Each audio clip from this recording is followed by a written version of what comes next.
Good morning, children. Welcome to English class. I am your teacher Nirmala. So, open your textbook, that is page number 33, lesson The Bell of Atri.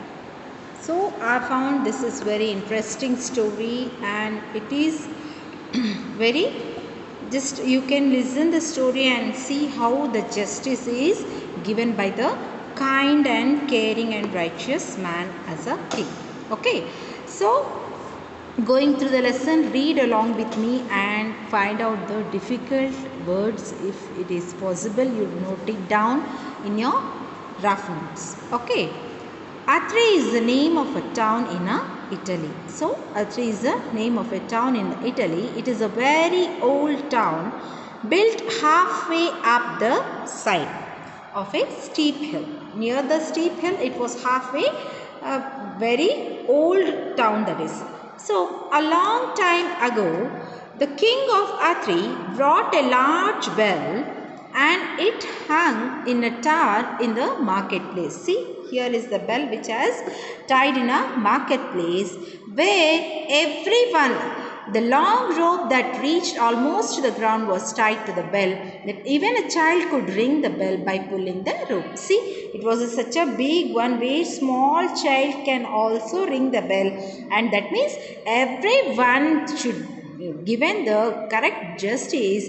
The king of that Atri place, he made the idea and he placed this bell in the marketplace. Okay, so he said, by seeing all the people in the town, it is the bell of justice. When everything was ready, the people of Atri had a great day of joy. All the men and women and children came down to the marketplace to look at the bell of justice. It was a magnificent bell, polished until it looked as bright as the sun. It was so beautiful and it was very good looking, and everyone has gathered over there to see what is going on there.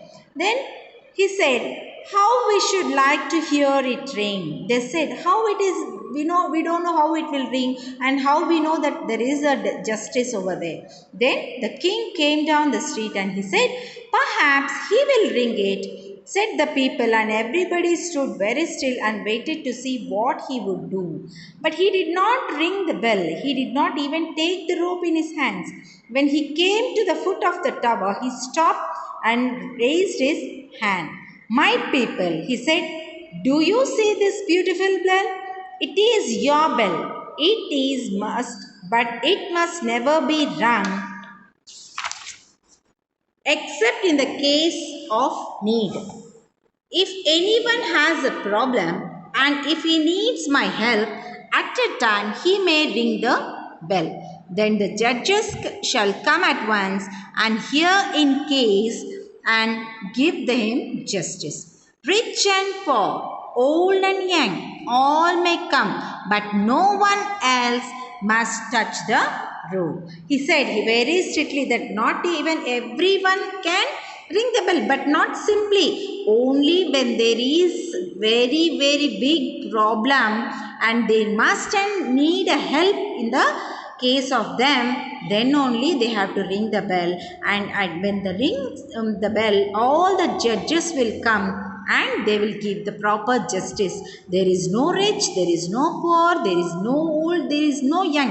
All can come, all can make the sure that they will get the justice there, because it is the justice bell. Now next, many years passed. Many times the bell in the marketplace rang to call the justice. Certain problems have been solved. Certain criminals were punished. After many years, the rope was torn out. It became so short that only a tall man could reach it. Slowly, many years passed and many justice was given. Many people were happy and many criminals got punished by this. and many were happy with the justice given by the judges. Slowly what happened, you also, when it is a new dress, it will be very good looking. After all, when we use it and when we wash it, slowly the dress also will get torn. Like in the same way, this also has been torn and worn out, and only it has become so short that only tall people can reach the bell. This will never do, said the judges one day. What if a child should need justice? It can't ring the bell, can it? So what the judges thought, see, the bell has been worn out. Now we should make something other arrangement, because the bell has, the rope has been worn out and it has become very short. What happens when a small child wants the justice?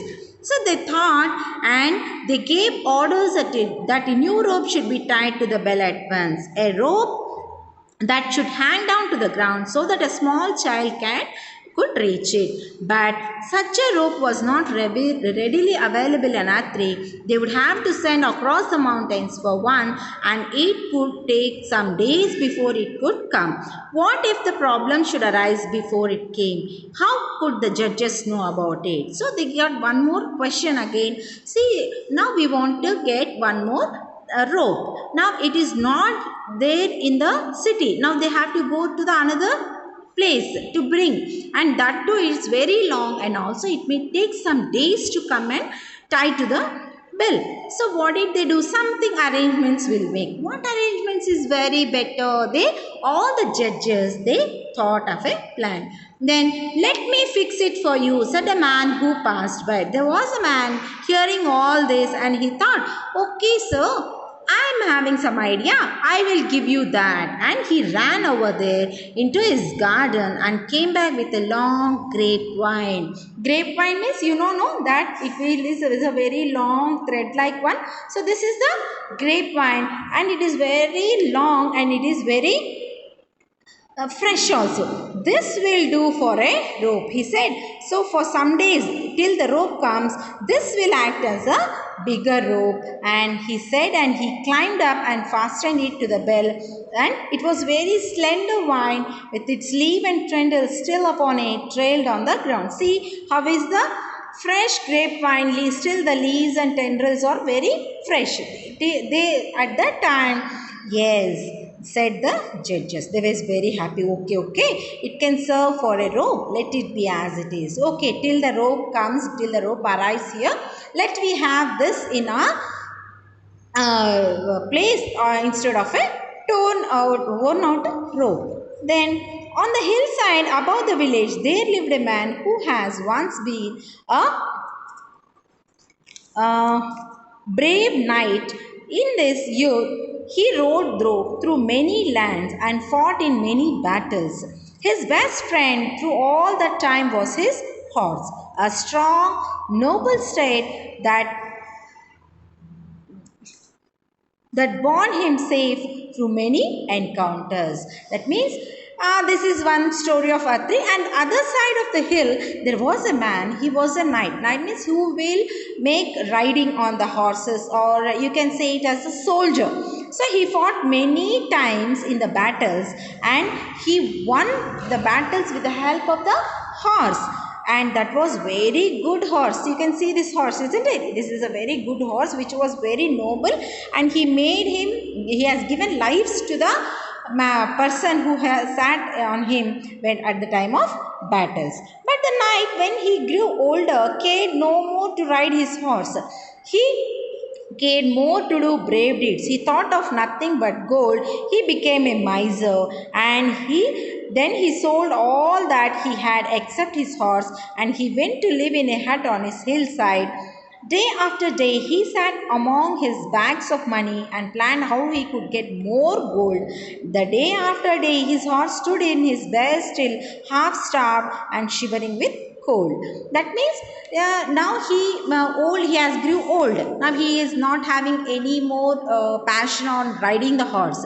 Now all the thing he wants to is only to collect the gold. Only he wants more and more gold with him. So he sold all the things he's having, and he sat in a hut where it's in a hillside, and only with the horse he went there, and every day he was counting his gold and he wants to multiply the gold, and he was thinking why this stupid horse is with me, simply I'm giving money, wasting money for this food and everything. I want to get rid of this horse, and he want to make this horse out of his house. Then what is the use of keeping this lazy steed, said the miser to himself one morning. Every week it costs me more than to keep him as he worth. I might sell him, but nobody wants him. I cannot give him away for free. I will turn him out of the ship for himself and pick grass by the roadside. If he starves to death, I don't care. So he becomes such a miser that he don't want to waste any money on the horse which helped him in a battle, but he want to get rid and he don't want to give the horse in a free. So what did he do? He wanted to say, okay, let me leave this on his own, and this horse will pick the grass by the roadside and eat, and will slowly it starves for death, and once it will die, I'll not bother about this. So cruel, isn't it? We should not do that. It helped so many times in the battles, it saved his life, but also he is not showing any mercy on the horse and throwing him out of his house. See again what happens. So the old horse was turned out to find what he could among the rocks on the barren hillside. Lame and weak, he strolled along the dusty roads, glad to find a blade of grass or a thistle.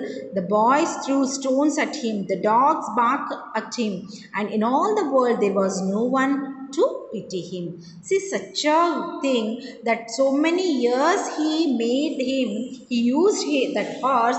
Now, at the end, when this horse has grown old, he is throwing out of his house, and which is not a very good thing. So that horse, he went out for in a dusty roads. He something he ate one day, something he left, and what happened, some people have thrown stones on that horse and they made hurt of that, and dogs barked, and sometimes it felt without having any food. So, in slowly one hot afternoon, when no one was there in the street, the horse chanced to wander drive into the marketplace. Not a man nor child was there, for the heat of the sun had driven them all indoors.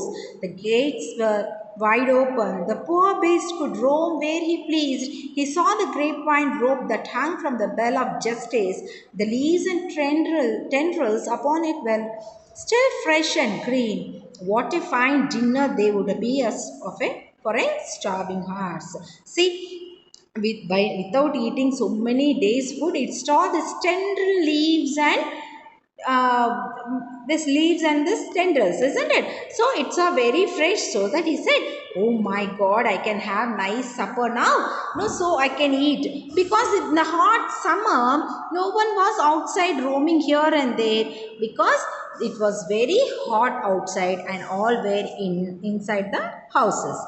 Now he stretched his thin neck and took off the tempting morsels in his mouth. It was hard to break it from the wine. He pulled at it, and the great bell above him began to ring. All the people in Atri heard it. It seemed to say, someone has done me wrong. Someone has done me wrong. Oh, come and judge my case. Oh, come and judge my case, for I have been wronged.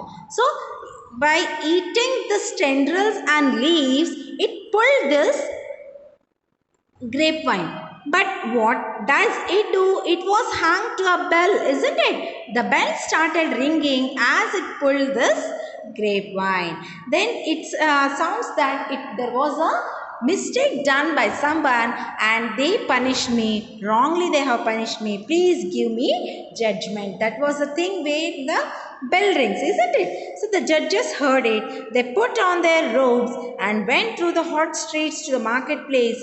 They wondered who it could be ringing the bell at such a time.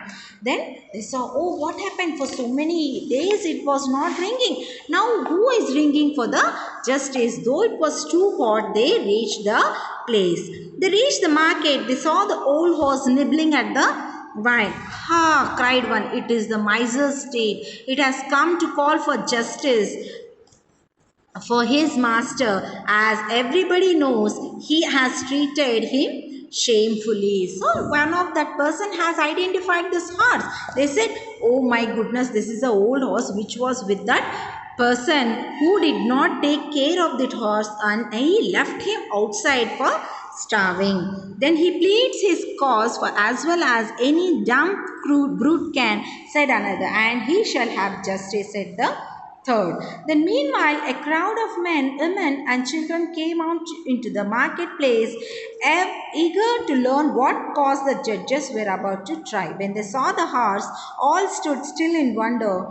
Then everyone was ready to say how they had seen him wandering on the hills, unfed, uncared for, while his master sat at home counting his bags of gold. Everyone identified this horse, which was the person's horse which he won the battles, and now he left without caring that, without feeding that, unfed and uncared. So they were very angry. Go and bring the miser before us, said the judges. What did they do? See, so much bad things is happening. Now this person must be punished. So they called the miser, and when he came they bade him stand and hear his judgment. And they judges, what did they do? They asked that person to pay some amount. What is that? This horse has served you well for many years, they said. He had saved you from many perils. He had helped you gain your wealth. Therefore we ordered that one third of all your, that means one of some part of your gold shall be set aside to buy him shelter and food, a green pasture while he may graze, and a warm stall to comfort him in his old age. Then what did they punished him? What did they say? So your whole amount, that means one part of that means 1/4 you have to make, and that part should be given to the horse for the food, shelter, and you have to make the stable to leave that horse till it dies, and you have to feed that horse very good food, otherwise you are going to punished. The miser hung his head and grieved to lose his gold. But the people shouted with joy, and the horse was led away to his new stall and a dinner he had not had for many months. So this was unknowingly, this horse has rung the bell, but it got judgment. Very kind king who has made the bell over there, and he has given the correct judgment for the poor horse, isn't it?